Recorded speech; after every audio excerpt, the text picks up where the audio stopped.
Welcome to the menagerie and welcome back if you've been here before. Ferns are a plant that many people are familiar with, and it's no surprise because there are 10,000 known species of ferns. They are also currently found on 6 out of 7 continents on the planet, but we'll get into that later. For now, let's start from the beginning.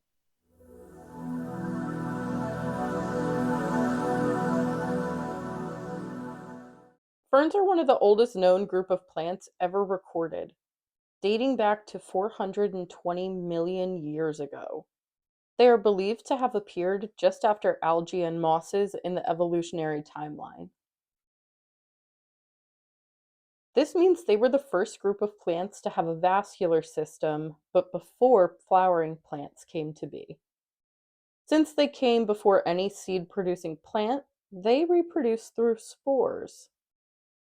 Spores develop on the underside of mature fronds, which are just what fern leaves are called.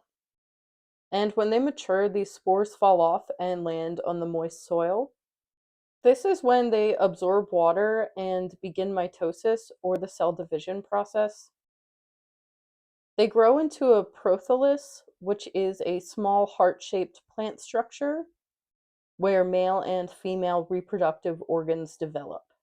When water is present, male sperm swims to the female reproductive organ to fertilize the eggs.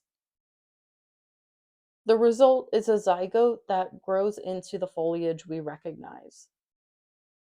A fun fact about fern spores is that in medieval times, people thought plants could give you powers, and their seeds were a clue as to what the power might be. I honestly don't blame their logic based on how some plants can make you feel, but ferns don't reproduce through seeds or even flowers, and legend has it whoever could find the fern seeds would be granted the power of invisibility. Going back even farther in time, prehistoric ferns could get up to 130 feet tall. That's about the size of a 12 to 13-story building. There are still remaining species of tree ferns today, but nothing that gets to that size.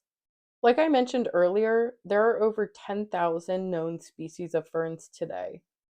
They can be found in Asia, Africa, Australia, Arctic regions, Europe, and North and South America. However, fossils of ferns have also been found in Antarctica, meaning at one point they could be found on all 7 continents.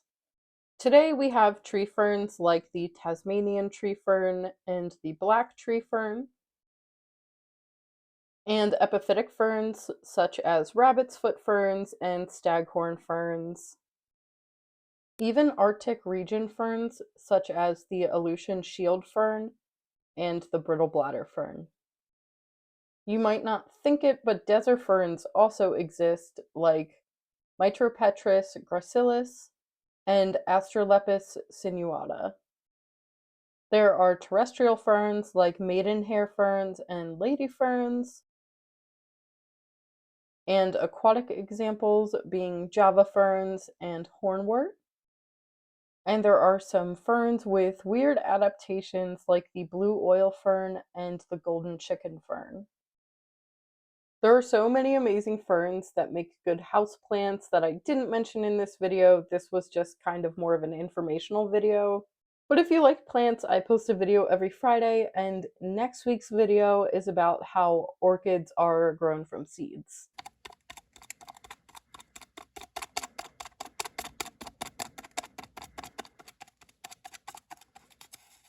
Stay curious, and I hope to see you there.